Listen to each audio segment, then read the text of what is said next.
warahmatullahi wabarakatuh. Alhamdulillahilladzi bi ni'mati iman wa islam.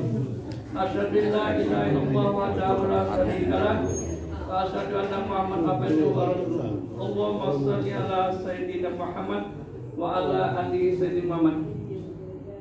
Yang kami hormati Bapak Ustadz Maulana Muhammad Jaya Saputra Al-Musalan Ustadz. Yang kami hormati Bapak calon RW kita yang terpilih. Sudah. Alhamdulillah. Sorry Pak. Ya. Kalau calon RW RW-nya. Masih. Kalau mengundurkan diri itu Mas Harun, kalau mengundurkan diri sorry. Inilah RW 2 kita yang kasih Pak Budi. Yang kami hormati jamaah masjid Laili Kimpar, dan juga kami hormati jamaah dari Rayatul Jannah Kimpar yang diwakili oleh Pak Haji Rodi di Labunga. Sorry. Udah maklum lah. Kimpar. Astagfirullahaladzim.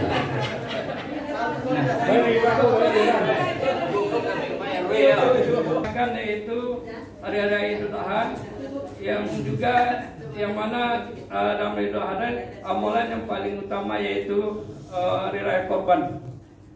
Mungkin dari kita ini mungkin sudah berkorban, yang belum berkorban mari kita berkorban sesuai sabda Rasulullah, siapa yang sanggup berkorban tapi tidak mau korban, jangan dekat-dekat tempat ibadahku, benar. Dan selanjutnya itu kami mengucapkan terima kasih pada ibu-ibu yang telah menyediakan kue yang akan kita santap nanti dalam yang kita santap nanti atau ceramah. Dan juga kami mengucapkan terima kasih pada jemaah yang dari Laila Kimpar dan jemaah dari Rayatul Jannah Pilabunga. Semoga pertemuan kita dapat menjalin silaturahmi kita sesama jemaah. Dengan miripnya lah kita dapat menjalin hubungan silaturahmi kita. Untuk selanjutnya, marilah kita dengarkan ceramah agama yang akan disampaikan oleh Maulana Muhammad Jaya Saputra. Kepada Pak Ustadz, kami persilakan. Assalamualaikum warahmatullahi wabarakatuh. Waalaikumsalam warahmatullahi wabarakatuh. Alhamdulillahirabbil alamin. Allahumma shalli wa sallim ala sayyidina Muhammadin abdika wa rasulih wa ala al-mu'minina wal mu'minat wal muslimina wal muslimat. Alhamdulillah yang kami muliakan Bapak Ketua Mushola Babul Jannah, ya, Babul Jannah, Pintu surga. Dan juga pengurus, Bapak Ibu yang kami hormati, kami banggakan di mushola ini, dan adik-adik semua yang kami sayangi. Kembali kita bersyukur pada Allah Subhanahu Wa Taala atas nikmat iman, Islam, kesehatan, bahkan bisa sholat berjemaah di mushola kita. Yang sholat di sini, yang dari sebelah tentu di musholanya atau di masjidnya. Masjid Pak ya. Ini semua adalah karunia dari Allah Subhanahu Wa Taala. Tidak ada satupun kita yang mampu untuk melaksanakan perintah Allah kecuali atas kehendak Allah. Satu tasbihat saja yang kita ucapkan dari Subhanallah atau Alhamdulillah wa la ilaha illallah Allahu akbar, atau istighfar astagfirullahaladzim, atau salawat Allahumma shalli ala sayyidina Muhammad wa ala sayyidina Muhammad, itu semua adalah karunia dari Allah. Maka Bapak Ibu yang dimuliakan oleh Allah, patut kita syukuri dari hati kita yang terdalam bahwasanya Allah begitu sayang, begitu cinta kepada kita. Kita diberikan kesempatan untuk selalu mengingat Allah, menyebut nama Allah, dan kita datang ke mushola kita ini untuk peringati atau mendengarkan tausiah agama. Dalam hadis Rasulullah SAW, man asbaha minkum aminan fi sirri. Barang siapa di subuh harinya aman di kawanan. Saya mau tanya Bapak Ibu, hari ini aman atau ada yang intimidasi? Aman ya. Yang kedua, wa mu'afi fi jasadi, dan sehat badannya. Bapak Ibu sehat atau sakit? Kalau sakitnya masih sakit-sakit pinggang, sakit kepala sedikit, tengkuk sakit, kebas-kebas, ya, itu lihatnya dari guru kami dulu cara menilai orang sakit atau tidak. Waktu di Pakistan, kalau ada santri tidak hadir dalam majelis, ditanya makannya masih ke tempat makan, meja makan atau tidak. Kalau masih bisa berjalan ke tempat makan, meja makan, walaupun ada sakit-sakit di badan, itu belum dihitung sakit. Apalagi kalau ke musola nggak bisa datang, tapi ke mall bisa. Ini dipertanyakan sakitnya. Pas ke masjid, ke musola sakit, tapi ke mall nggak sakit. Ini dipertanyakan sakit.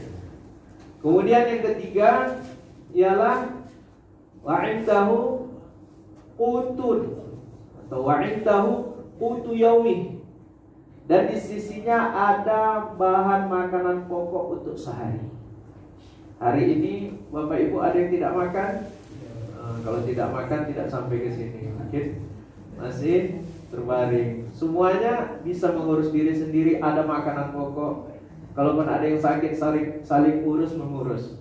Yang ibu-ibu bapak yang sudah tua, saling urus mengurus. Mengapa? Kadang ibunya sakit diurus sama suaminya, kadang suaminya sakit, istrinya yang mengurus. Kalau enggak, anaknya yang membantu. Maka 3 kata Rasulullah. Yang pertama ialah aman di kawanannya, kita sudah dapat. Kemudian sehat jasad kita. Yang terakhir ialah kita memiliki bahan makanan pokok untuk sehari. Maka kata Rasulullah, faka'annama hizat lahu ad-dunya bihadafiriha. Maka seolah-olah ia mendapatkan dunia secara keseluruhan. Berarti menjadi orang kaya sangatlah mudah. Walaupun hanya mendapat uang pensiunan yang sebagian besar ataupun uang tabungan yang ada, tapi dia masih aman, tidak ada yang mau menyekapnya atau menembaknya, ya, aman gitu di komplek, ada security, aman. Kemudian makanan juga cukup, badan sehat, berarti kita sudah mendapatkan satu dunia. Masya Allah, Bapak Ibu, berarti orang yang sebenarnya orang yang kaya. Maka ini kita syukuri. Jadi setiap kita berbeda-beda kelebihan yang Allah kasih. Jadi menjadi orang beriman ini mesti ada sifat syukur dan sabar. Maka kata Rasulullah dalam suatu mafhum hadis, khaslatan, 2 tingkah, 2 kelakuan. Maka nata fihi kata Allah syakiran sabiran. Barang siapa yang ada 2 tingkah ini di dalam dirinya, maka Allah Subhanahu wa taala akan catat dia sebagai orang yang bersyukur dan sabar. Jadi orang beriman harus ada 2 nih. Syukur, sabar. Kalau enggak sabar duluan, syukur lagi. Kalau enggak syukur duluan, sabar. Maka ciri-cirinya bagaimana Rasulullah terangkan? Wa man nawwara fi dini, dan barang siapa melihat kepada agamanya, ila man fawqa, lihat kepada yang lebih dibandingkan kita. Ya, kalau lihat agamanya, lihat orang yang rajin ibadahnya, Bapak Ibu. Apalagi di kurban nih, kita akan membahas kurban sedikit banyak. Lihat orang yang kurbannya lebih banyak. Ada yang mampu lebih dari 1 bagian. Artinya 1 ekor sapi bisa 7. Ada yang ngambil 2, ada yang ngambil 3. Bahkan ada yang dikasih kelebihan oleh Allah, diambilnya 1 ekor. Tidak ada masalah. Ya. Karena apa? Karena dia mau berlomba-lomba untuk mendapatkan pahala. Dalam Al-Quran, dalam surah An-Nahl, man dzalladzi yuqridullaha qardan hasanan fayudha'ifahu lahu wa lahu ajrun karim. barang siapa yang dia menghutangkan, dia menghutangkan kepada Allah dengan hutang yang baik, maka Allah akan lipat gandakan pahalanya. Masya Allah. Ada yang 10 kali, ada yang sampai 700 kali. Karena dari setiap pahala itu digandakan oleh Allah. Misalnya satu kebaikan dikali 7, dari setiap 7 masing-masing 100. Jadi Allah lipat gandakan kalau menghutangkan kepada Allah, dan baginya pahala yang mulia. Jadi bagaimana kisahnya? Kisahnya ada seorang sahabat Nabi. Sahabat Nabi namanya Dahdah. Beliau ini punya kebun kurma 600 tangkai. Mendengar ayat ini, beliau langsung tahu bahwasanya menyerahkan hartanya untuk agama Allah itu sudah menghutangkan hartanya itu untuk Allah. Artinya dia akan dapat nanti gantiannya di akhirat. Maka dia berikan 600 tangkai kurma. Kalau sawit sekarang 1 hektar berapa tangkai, Pak? Yang juragan-juragan atau toke-toke sawit? Pak Aldi itu, Pak Aldi. Ada itu toke sawit, Pak, sini? Pensiun dengan anakku tadi. Tahu tadi. Yang toke-toke sawit paham. Anggaplah 600 tangkai kurma itu ialah 8 hektar sawit. Masya Allah. Jadi beliau ini punya tempat tinggal di dalam perkebunan itu, istri dan anaknya di dalam perkebunan itu. Karena mendengar ayat ini, orang yang menghutangkan kepada Allah dengan hutang yang baik, artinya menyerahkan hartanya, nanti Allah lipatkan pahalanya, lipat gandakan lagi. Maka dia serahkan karena Allah. Nah, ini fisabilillah ya Rasulullah. Gunakanlah untuk di jalan Allah. Nah, terserah Rasulullah untuk apa. Maka istrinya pun setelah itu disampaikan bahwasanya ini perkebunan kita ini sudah diberikan fisabilillah. Maka istrinya dengan senang hati keluar dari kebun itu, pindah ke tempat lain. Anak-anaknya juga ikut pindah. Karena istrinya juga orang beriman, anaknya orang beriman, paham ini akan dilipat gandakan pahalanya oleh Allah. 10-700 kali lipat. Maka setelah beliau melakukan seperti itu, Rasulullah pun memberikan kabar gembira kepada sahabat Nabi ini, bahwasanya beliau di sahabat ini telah diberikan Allah gantian di surga kebun kurma yang subur. Di dunia orangnya masih hidup, ya sudah mendapatkan berita gembira dari Rasulullah, mendapatkan kebun kurma yang subur. Sama seperti kita, Bapak Ibu. Maka ketika kita berkurban ini, dalam hadis satu mafhum, man amila min amalin, man amila adamiyun min amalin, tidaklah beramal seorang anak Adam dari suatu amal yauman nahar, di hari raya kurban. Artinya 10, mulai dari hari 10 pada saat itu dilanjut dengan hari tasyrik 11, 12, 13 Dzulhijjah, ya. Tidak ada amal, ya. Dari amal anak Adam, ahabba ilallah, lebih Allah cintai, lebih Allah sukai min iraqatid dam, dibandingkan menumpahkan darah hewan kurban. Jadi kalau ada orang beramal pada hari itu yang lebih hebat, inilah yang paling hebat. Wa inad dama wa innaha la yaqa'u. Jadi dalam satu hadis ini lanjutannya ialah wa innaha la ta'ti yaumal qiyamah. Sesungguhnya hewan kurban itu akan datang pada hari kiamat biquruniha wa ash'ariha wa aghlafiha, dengan tanduk-tanduknya, dengan bulu-bulunya, dan dengan kuku-kukunya. Nah, jadi dia akan menjadi orang atau hewan yang bersaksi, bukan orang, hewan yang bersaksi dari badannya yang sudah pernah dikorbankan di jalan Allah. Nah, jadi kalau kita punya saksi yang banyak berbuat baik itu enak ya, di hadapan Allah bahwasanya kita tahun sekian ada pernah berkorban. Ini dia mengatakan di hadapan Allah, ya Allah, fulan bin fulan ini telah mengorbankan aku karena engkau. Bersaksi dia. Seperti orang yang meninggal dunia, kalau ada orang yang baik, orang kampung itu ngomongin, oh itu baik bapak itu, ibu itu baik.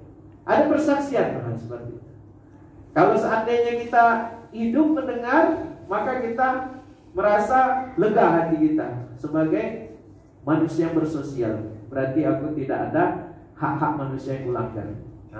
Tapi kalau dia jahat di perumahannya, di kampungnya, orang akan ngomong, oh dia ada utang gak dibayar, oh dia suka mengganggu, itu gak enak.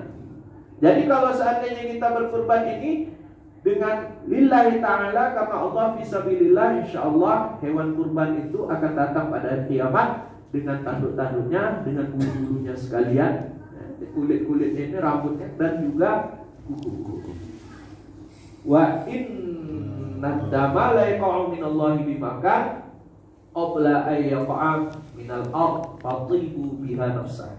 Dan yang terakhir hadis mengenai kurban ini ialah ketika kita menyembelih hewan kurban.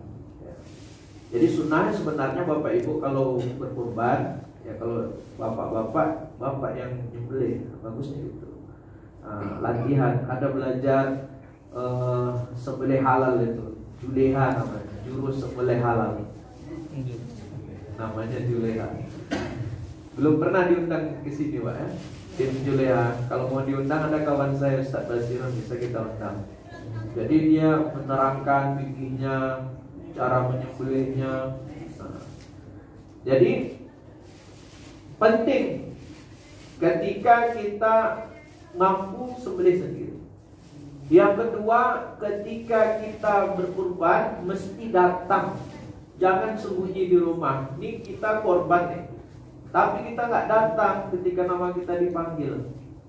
Mengapa tidak mendapatkan kesunahan? Sunnahnya kita datang. Kalau Rasulullah langsung sembelih.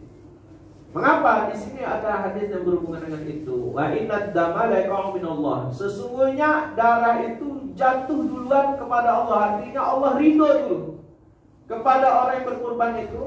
Qabla ay yaqa'a minal ard. Sebelum darah itu menyentuh bumi. Begitu singkat.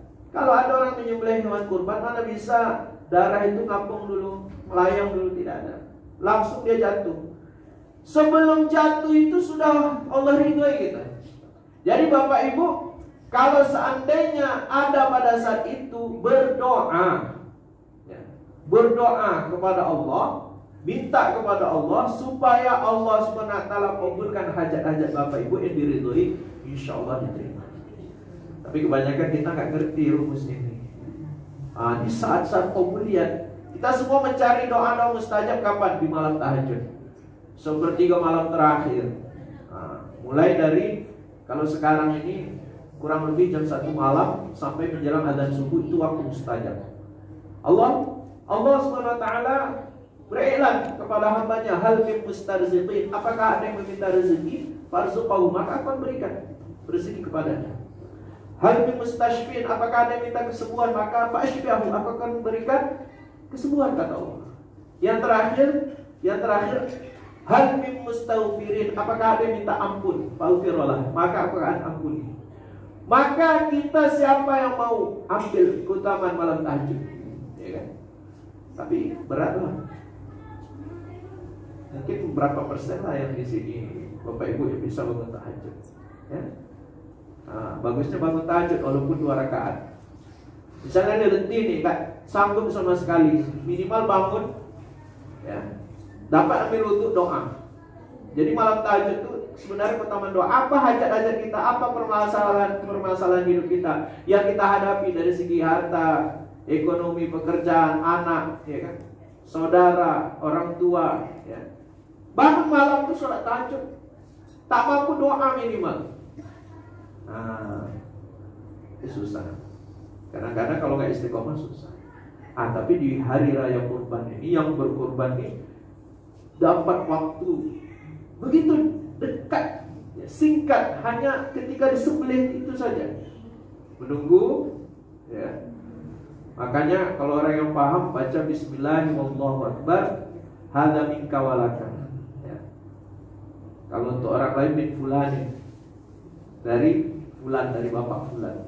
Maka ketika kita mengatakan Bismillahirrahmanirrahim dengan nama Allah dan Allah Maha Agung, kemudian kita katakan bahwasanya hadza minka walaka, ini rezeki dari Engkau ya Allah, aku bisa berkurban dan aku serahkan kepada Engkau ya Allah.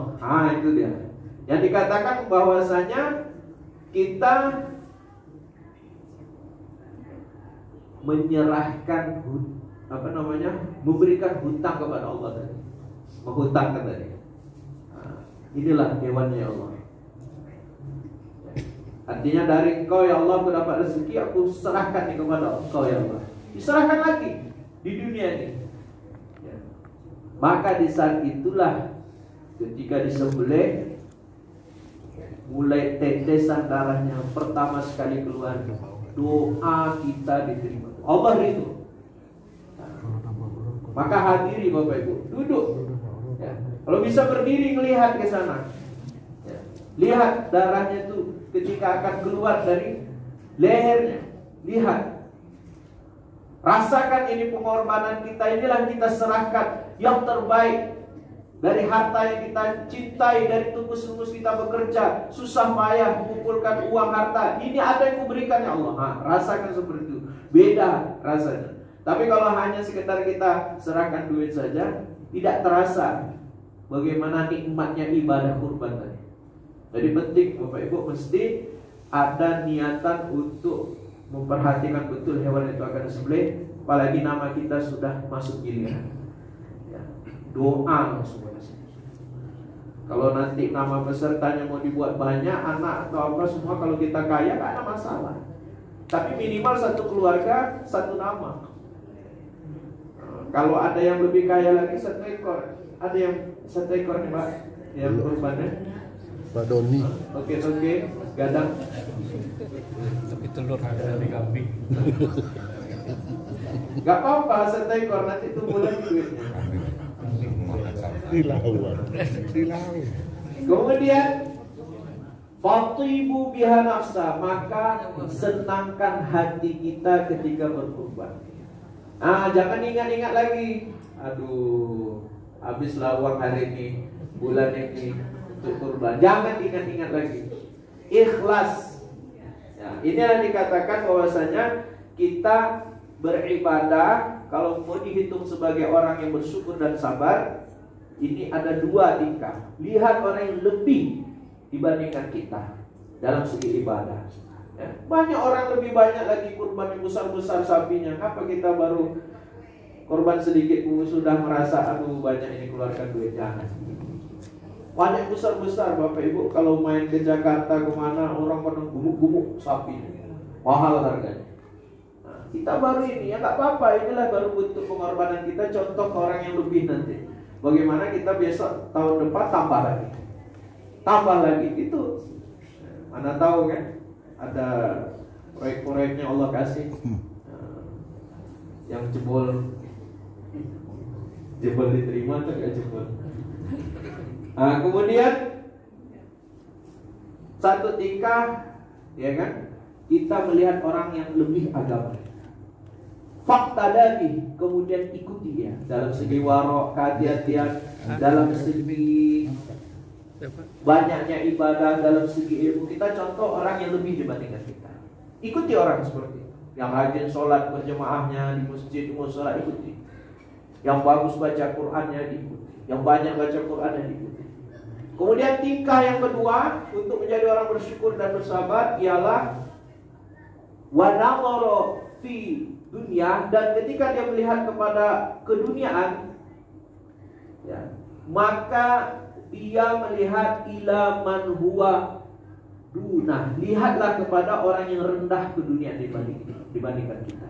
Jangan lihat orang yang lebih Kalau kita punya mobil yang ini mereknya, ada orang yang lebih mahal, nggak usah dilihat.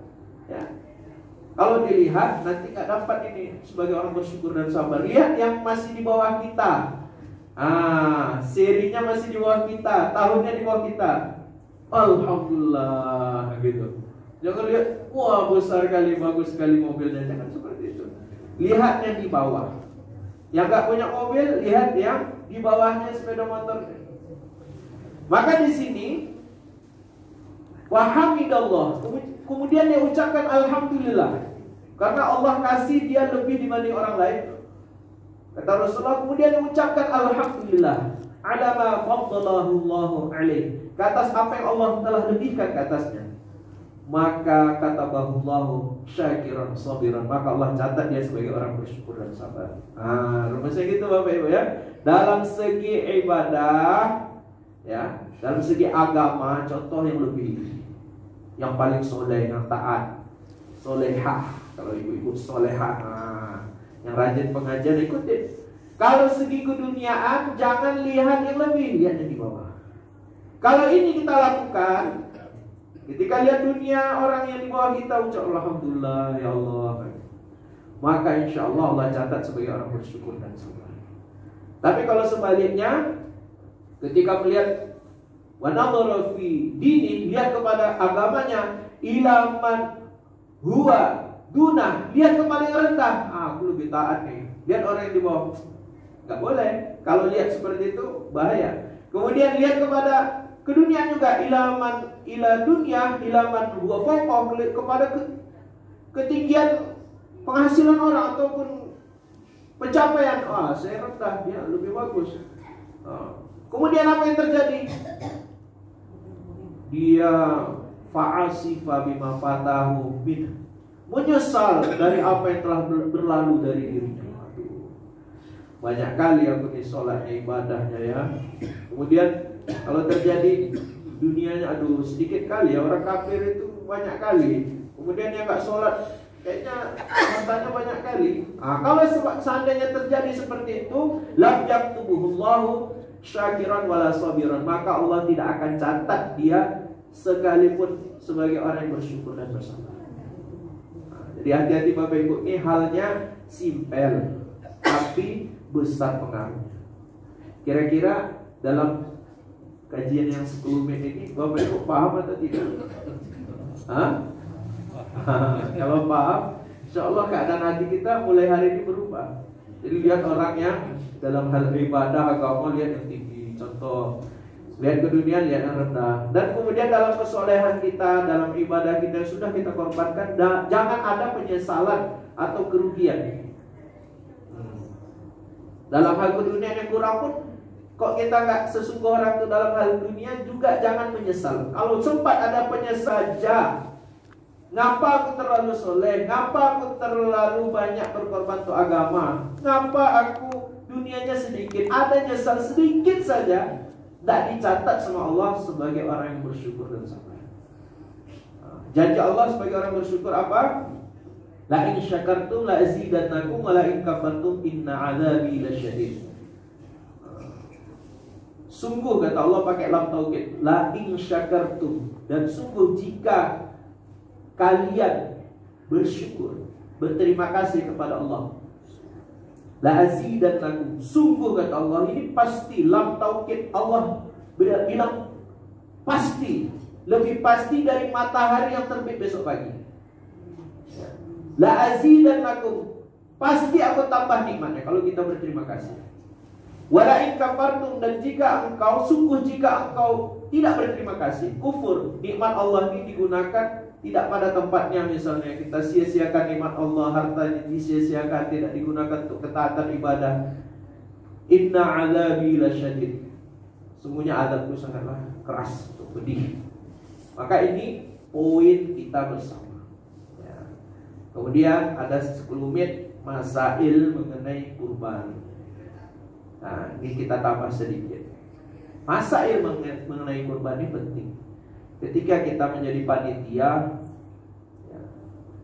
dan sekaligus kita berkurban, atau kita panitia tidak berkurban, maka tidak ada hak kita untuk mendapatkan bagian upah dari melaksanakan prosesi ataupun kegiatan berkurban. Nah, ini harus sama-sama kita sepakati Bapak Ibu. Jangan ada berpikiran upah. Mentang-mentang kita membantu, kita bekerja di situ, kita bayangkan ini ada upah kami yang lebih. Atau bisa memilih bagian-bagian tertentu. Saya memilih kaki kambingnya, saya memilih ekor. Nah, jangan ada membayangkan itu. Kalau seandainya ada di bagian itu memang sudah kita berikan tempat gitu kan. Di kaki-kaki susun semua, ya kan. Kemudian ada yang paru, ada ekor semua. Banyak yang suka-suka yang kayak gitu-gitu. Kaki itu paling enak sebenarnya. Kalau kami di Pakistan itu namanya kaki ini adalah makanan spesial. Apalagi kaki kambing. Kalau Rasulullah suka kaki kambing yang paling depan. Itu kalau digulai lembut sekali, yang dekat dengan sepatunya Bapak Ibu. Itu paling enak. Pai namanya. Itu kalau sudah dihidangkan di piring, kaki kambing itu, ya kan? Kalau Bapak Ibu ambil, masukkan ke mulut, enak sekali. Gara-gara saya sampaikan enak sekali, nanti berebut kaki kambing semua. Oh, ini dia ilmunya rupanya. Enak sekali. Gak bisa saya omongkan. Karena yang ada dijual di pasar, di rumah makan itu, ya di rumah makan itu tuh kan ada dijual sama orang, apa namanya kalau khusus kaki itu? Tunjang. Iya, tunjang namanya. Tunjang itu dijual dicampur. Kadang kaki-kaki yang paling atasnya itu diambil juga. Sebenarnya kalau menjual tunjang tuh yang betul-betul tunjang tuh hanya dari lutut ke bawah. Itu yang paling enak. Jangan lutut yang ke atasnya lagi. Yang bawah-bawah itu dekat dengan sepatu dari kaki. Jadi caranya bagaimana yang enak-enak nih? Apalagi ekor ya kan, yang suka makan sup ekor. Apalagi yang suka kepalanya kambing, sapi itu. Kalau di Pakistan kami tempat belajar itu, otaknya itu tuh makanan spesial. Jadi otaknya itu dikasih bumbu. Jadi dihidangkan otaknya di satu piring Pak. Ini otak kambing, otak sapi. Jadi makan pakai roti. Itu otaknya itu, ya kan? Itu sumber kolesterol paling tinggi. Kalau mau nambah-nambah kolesterol, mau sakit-sakit, mau masuk rumah sakit biar dijenguk di perumahannya, makanlah. Biar nanti dijenguk. Tegang lehernya kan, bawa larikan ke rumah sakit nanti dijenguk. Tapi bahaya juga kalau kena stroke. Stroke yang paling bahaya, kolesterol. Penyumbatan pembuluh darah, apalagi ada gula, nanti takutnya tekanan ke lehernya kuat. Kalau penyumbatan otak sebelah kiri, stroke-nya sebelah kanan, tangan kanan, kaki kanan. Kalau penyumbatan otak sebelah kanan, stroke-nya tangan kiri, kaki kiri. Itu biasa dari leher ini nyumbatnya. Jadi kalau Bapak Ibu, kalau ada yang kebas nih tangan kanan, kaki kanan, udah mulai sama nih serentak kebasnya, itu udah ada gejala stroke. Jadi ini yang dikasih minyak nih, kasih minyak zaitun, kasih minyak ikan putih rutin kepala kirinya. Kalau tangan kanan, kaki kanan, kepala kiri, ya, yang dekat sininya nih, kepala kiri, ya kan, semua sampai ke leher kiri, sampai ke bahu kiri, pinggang kiri, itu dikasih semua. Ya. Karena nanti larinya ke kanan itu efek. Nah, kemudian bagaimana caranya? Kaki kambing tadi dengan otak tadi diletakkan di meja. Jadi siapa saja boleh. Jadi siapa yang cepat dia dapat. Itu. Atau memang ditambahkan ke dalam daging yang sudah ditimbang. Misalnya ditimbang dagingnya 1,5 kilo, ya kan? Nah, ditambahkan. Cuma bagaimana Ustaz? Kalau orang yang berkurban tadi, dia punya hak di situ, kan ada mafhum hadisnya sepertiga. Misalnya saya nih kurban kambing, maka sepertiga daging kambing itu saya punya hak untuk mengambil. Yang jadi masalah Bapak Ibu sudah menyerahkan ke panitia. Jadi sapi Bapak Ibu misalnya, kalau seandainya kita 7 orang 1 ekor sapi, 1 ekor sapi itu berapa bersih dagingnya Pak? Dapat 70, 65, Hah? 70. 90. Lihat sapinya.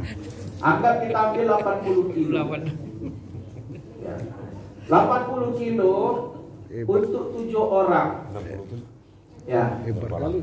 Maka 2,5 satu ada orang perhitungannya. itu, ini kita bahas dulu, kita buka dulu sepertiga satu orang itu sebagai sebesar apa batasannya kalau dia ngambil di luar orang-orang yang nggak berkurban.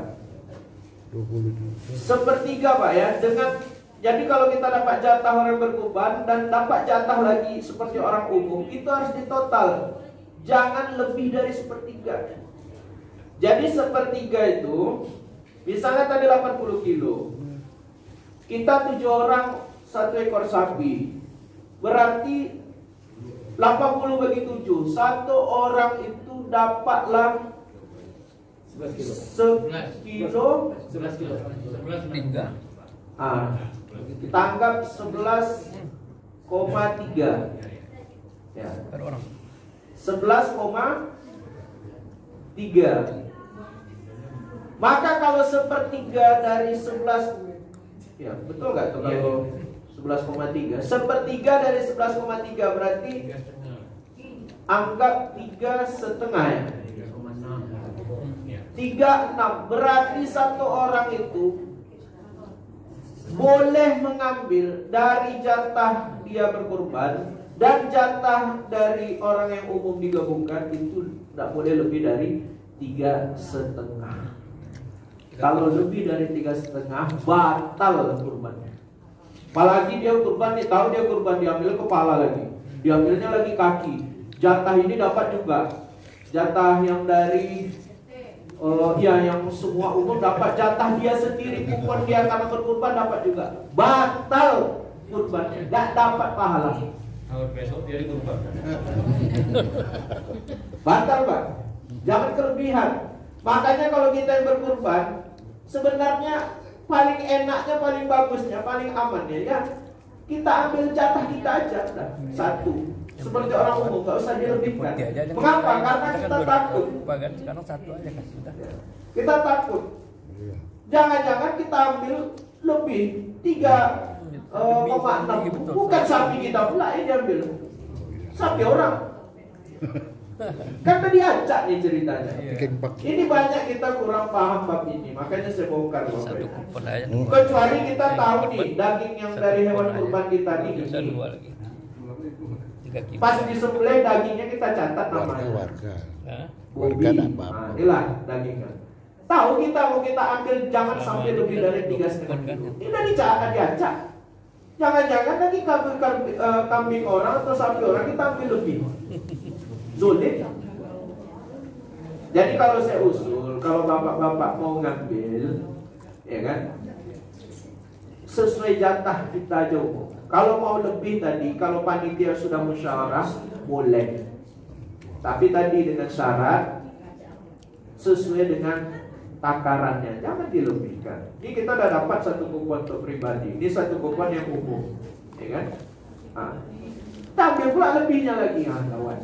Kadang-kadang kaki kambing orang diambil kaki sapi orang, bukan yang punya kita masalahnya. Dan kalau punya kita pun kelebihan tak sah, kawan. Maka lebih aman bagaimana? Kalau serahkan ke panitia, biar dia yang bagi. Dan panitia pun jangan semena-mena. Oh, mentang-mentang kami kerja, kami pilih. Jadi bagi rata. Siapa yang cepat, dia dapat. Kalau yang dapat dia kepala, ya silahkan. Usahakan yang dapat kepala kan berat tuh. Berat. Jangan yang berkorban. Ya. Kalau mengambil kepala, ambil otaknya dibelah. Jangan seutuhnya kepala. Karena kalau diambilnya seutuhnya, dia yang berkorban, takutnya tadi udah kebablasan. Lebih dari 3,5 kilo.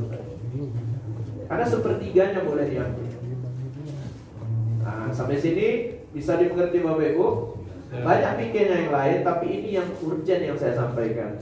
yang banyak terjadi di kalangan kita. Kadang-kadang ada yang nyuri-nyuri tuh, nilai pura-pura jalan kan, lihat-lihat, diatur posisi, lihat keadaan aman, ambil sana. Ada anggotanya nanti itu kan ngambil sebelah dan hilang aja semua. Dilihat sama pengurus, mana di semua barangnya hilang. Ternyata ada pemainnya di situ. Lihat Pak ya, pemain-pemain itu masukin karung nanti kalau ketahuan. Pak Aldi itu. Insyaallah itu saja. Ada pertanyaan? Tanyalah Bu. Pak Doni. Ustadz, cuma tanya Pak Ustadz, mengenai kulit sapi itu Pak, itu kita guna, apakah boleh kita jual atau gimana Pak kulitnya? Seandainya kita jual, ini kan ada yang menjual Pak, itu kita serang kepada siapa hasil dari jual itu Pak? Ya. Kalau kita lihat dari hadis yang masyhur Pak ya, tidak boleh dijual sebenarnya hasil kurban, karena memang orang itu fisabilillah untuk dimakan, untuk dimanfaatkan lah minimal. Pernah ada Siti Aisyah mengambil kulit hewan kurban itu untuk buat wadah, untuk nyimpan miskin itu balik. barang lah gitu, air Uangnya bisa ada sekarang. untuk makanan, bisa kering Pak ya. Iya. Emang gitu dari Cuma kalau dibaca hadisnya betul memang haram menjual. Jadi caranya gini, kita nih panitia sudah melihat nih hewan kurban sudah disembelih, sudah selesai dibagikan. Ternyata kulitnya tidak ada yang mengambil. untuk parkir miskin. Tetap kasih ke fakir miskin aja biar aman. Jangan dikasih kepada yang berkorban. Udah ngasih. Jangan dikasih kepada orang yang sudah dapat jatah. Itu jaga-jaga. Nanti dia mengambil hak orang yang lebih membutuhkan. Seandainya nanti sampai ke fakir miskin, dimanfaatkan alhamdulillah. Seandainya dia memang nggak paham dengan fikihnya, seandainya dia terjual atau apa, itu bukan urusan kita lagi. Karena apa? Kita sudah serahkan ke dia yang berhak. Kalau kita sendiri yang panitia, kita sendiri yang menjual, kita kena. Bagus serahkan aja. Kita tawarkan keluarga ini, siapa yang mau ngambil?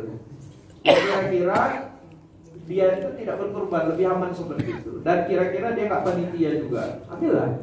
Nanti kalau seandainya dia mau masak, kikil atau apa, senang kita, habis barang itu. Besar pahala kita dimakan sama orang yang berhak. Yang berhak sebenarnya dalam penyembelihan hewan kurban ini yang paling berhak itu fakir miskin sebenarnya. Yang paling berhak. Karena apa? Karena mereka sebenarnya orang yang jarang makan daging. Kalau kita yang sering makan daging, seminggu 3 kali 4 kali, mereka sekali-sekali ya, bagusnya mereka gitu, lebih berhak. Memang ada hak orang kaya, orang yang berkorban, orang miskin, memang ada pembagiannya. Tapi kalau dilihat dari kebiasaannya mereka lebih berhak. Tapi Pak Ustaz, ada yang menjual kulit apa nih, kulit dari korban ini, sudah dijualnya, nanti uangnya nih diserahkan pada fakir miskin.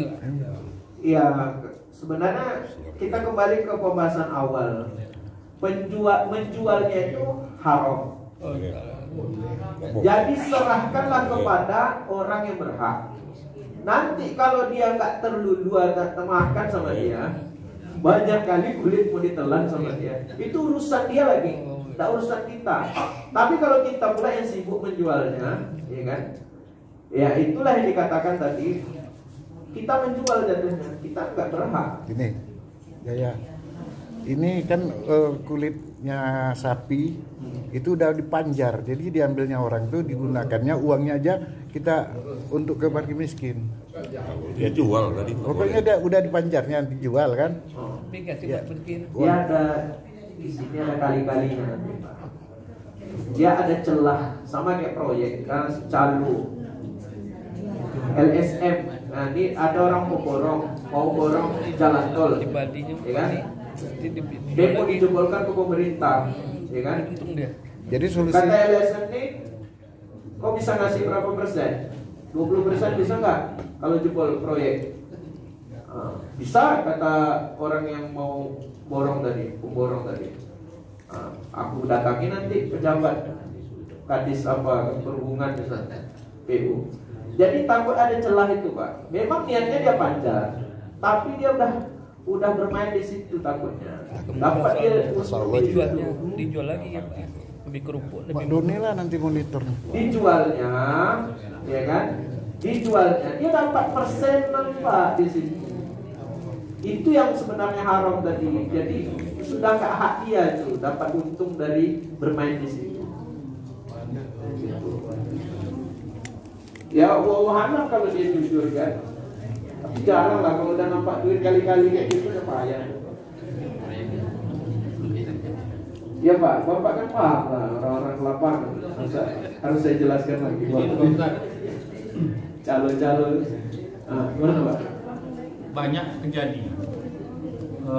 Kadang-kadang ketika kita berkurban, diambil sebagian dagingnya itu untuk makan siang para pekerja. Tetapi tidak disampaikan kepada kita yang berkurban, kepada panitia kurban, tidak ada akad. Nah itu hukumnya bagaimana? Haram. Jadi gini Pak, mengapa saya bilang haram? Karena tadi kita nggak tahu sapi siapa yang diambil. Takutnya yang diambil dari satu ekor sapi satu orang itu habislah. Mana dia dapat pahala berkurban lagi? Kalau kita sudah aduk, ya kan, seperti ini, sama juga keharumannya. Karena apa? Kita nggak tahu nih sapi siapa yang kelebihan kita ambil. Jadi yang paling enak itu, ini jelas nih nama orangnya 7 orang.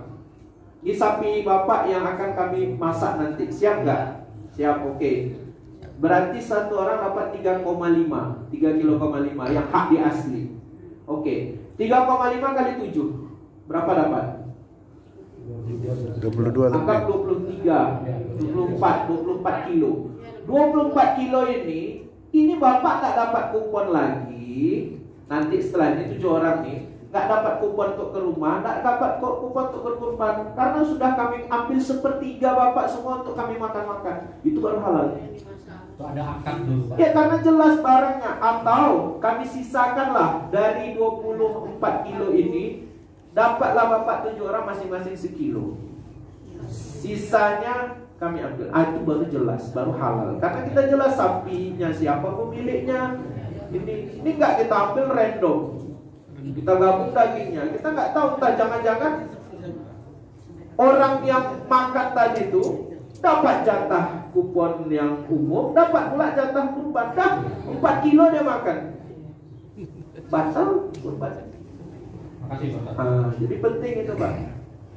Atau ada yang akikah, ya hari ke-7 gak dapat, hari ke 14, 21 gak dapat.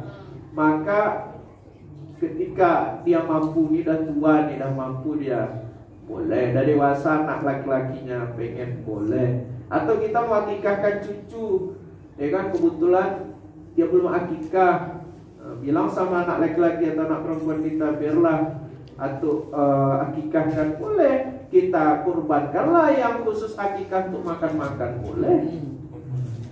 Jadi jangan Pak, hati-hati Pak, kadang kita kebablasan pengen sosial, tapi ini kan ada cara mainnya Pak. Sama kayak kita sholat, gak ambil wudhu ya kan diterima, ada cara mainnya.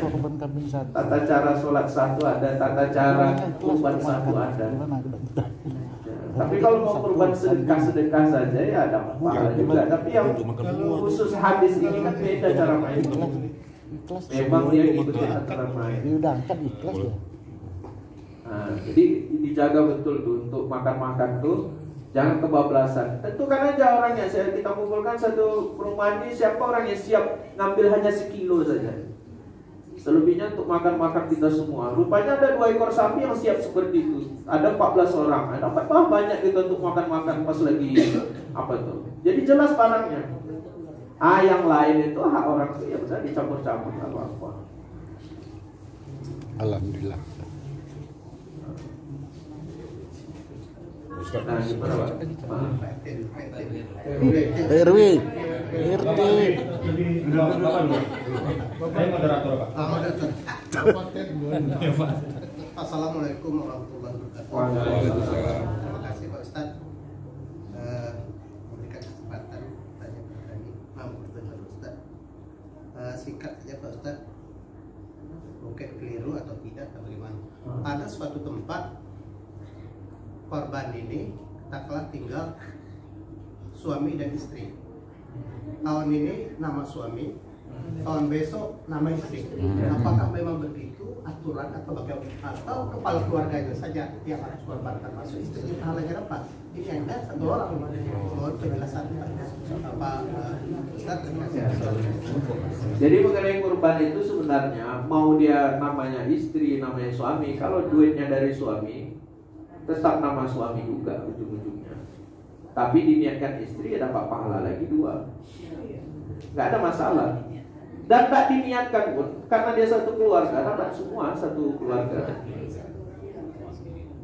Itu ada Ustaz, suami besok tahu lagi. Iya, itu untuk menghargai istrinya saja. Tapi kan duitnya dari suami, pahalanya tetap Ke suami. sama aja. Masuk ke suami juga amal jariahnya. Kemudian suaminya nggak niatkan sama istrinya pun dapat pahala juga istri. Sama mencari Ustaz. Hah? Sama mencari. Kalau sama mencari berbeda. Duitnya dari siapa? Kalau duitnya dari istri diniatkan untuk istri, istrinya aja dapat pahala. Tapi kalau dari suaminya dapat semua. Bagusnya gini usul saya. Suaminya suruh sedekah ke suami, istrinya suruh sedekah ke suami, nanti suaminya yang korbankan. Nah, jangan istrinya main sendiri, catat nama sendiri di musola, setor sendiri, rugi. Bagus sedekah ke suaminya. Bang, ini ada hadiah, nanti daftarkan ya kurban. Nanti adik dapat pahala, abang dapat pahala. Itu enak. Gitu caranya Pak. Dia sama kasus kayak bab zakat itu. Bab zakat fitrah. Kalau suaminya miskin, maka nggak wajib menzakati istrinya. Itu. Maksudnya miskin itu dalam suatu hari raya itu dengan hari raya paginya, artinya dari malam takbiran sampai satu full paginya itu nggak ada sisa dari simpanannya, makanan pokoknya itu nggak ada gitu. Memang ya kayak orang-orang kerja harian buruh lah, ojol-ojol atau apa yang memang dia kalau bekerja baru dapat duit. Jadi mau menzakat fitrahkan istri anaknya nggak ada duit, karena memang wajibnya zakat fitrah itu kan ketika orang itu hidup kemudian sampai kepada malam hari raya, itu sebenarnya wajibnya. Tapi kalau mau dibayarkan di awal Ramadan nggak apa-apa. Nah, tapi kalau mau dihitung wajibnya dia harus hidup di 2 waktu itu. Ramadan itu hidup di bulan Ramadan dan di malam hari raya hidup. Ditengok sisa duitnya, sisa uangnya. Kira-kira cukup nggak untuk makan 2 hari? Malam itu dengan besok full. Kalau nggak cukup, nggak wajib bagi dia untuk zakat fitrah. Kebetulan istrinya PNS, ya kan? Aku zakat fitrah, ya suami aku katanya boleh. Gunanya. Suaminya tidak wajib untuk menzakati fitrah istri dan anak, tapi istrinya boleh zakat fitrah ke suaminya. Karena apa? Dia nggak ditanggung sama suami. Karena suaminya juga miskin, kecuali suaminya kaya, nggak bisa. Nah, gitu Pak. Ada fikihnya Bob itu. Gimana Pak? Ya, Pak Ustadz. Izin bertanya Pak Ustadz. Di suatu tempat katakanlah ada warga yang muslim yang tidak dapat, tapi di sisi lain non muslim dapat gitu. Hukumnya gimana tuh Pak Ustadz? Non muslim yang ya. Sebenarnya dalam mazhab kita memang khusus tidak dibahas dalam mazhab Syafi'i. Kalau mazhab yang lain makruh saja. Ada yang makruh. Ya kalau mereka memang dikasih, ya otomatis kita prioritaskan kita dulu. Misalnya kita udah penuh semua, sama seperti kita mengopor daging kurban ke kampung sebelah. Puaskan dulu yang tempat kita, baru boleh diopor ke kampung sebelah. Kalau enggak, satu ulama mengatakan haram. Mazhab kita Imam Syafi'i haram tuh kalau yang ke kampung sebelah ini enggak puas. Kemudian mazhab yang lain hanya mengatakan makruh. Jadi kasusnya itu ketika orang tuh mengopor ke jarak yang memang jarak kosor 80 kilo lebih. Jadi caranya gini, kampung kita, kampung sebelah, ngembang baru boleh ngopor keluar. Nah, tapi kalau di bawah 80 kilo, ya puaskanlah kita dulu yang sekitar warga kita. Satu Pekanbaru ini kan luas juga, masih banyak yang bisa kita kasih. Kalau orang kafir pun sama seperti itu. puaskan orang Islam kita. Tapi saya tidak menemukan haramnya dari mazhab kita Imam Syafi'i atau mazhab yang lain makruh. Boleh tapi tidak disukai gitu. Nah, itulah kurang lebih Pak. Karena dia masih lingkungan kita kan, orang kafir. Bukan di tempat lain. Masih. Assalamualaikum warahmatullahi wabarakatuh. Yang saya tanya ini mungkin apakah sudah ada yang tahu? Cuma dasar hitungannya 7 orang itu apakah ada fikihnya atau hitungannya? Ya. Itu ya. Memang dalam hadis itu 1 ekor sapi itu bisa dibagi untuk 7. Memang ada pembahasan hadis untuk bertujuh. Unta, ya kan? Kerbau. Jadi yang dikurbankan itu yang jantan Pak ya, yang afdol. Kalau mau ada orang kurban yang betina bisa juga sebenarnya, tapi gak afdol. Jadi 7 itu memang tertulis. Kecuali kambing 1. Itu kan ada umur-umurnya Pak. Kalau sapi itu memang dia sudah 2 tahun. Kalau kambing, yang kambing kacang 2 tahun. Kalau kambing yang domba itu 8 bulan pun boleh. Yang intinya sudah tanggal di depannya. Nah, itu yang peternaknya tahu.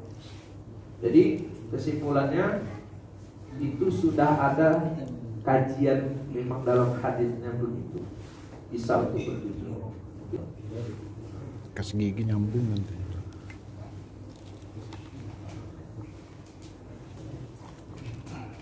Cukup Pak, adalah dari Allah SWT dan apa yang dibawa oleh Rasulullah SAW. Kita tutup dengan doa para majelis. Subhanallah wa bihamdihi, subhanakallahumma wa bihamdika, asyhadu an la ilaha illa anta, astaghfiruka wa atubu ilaik.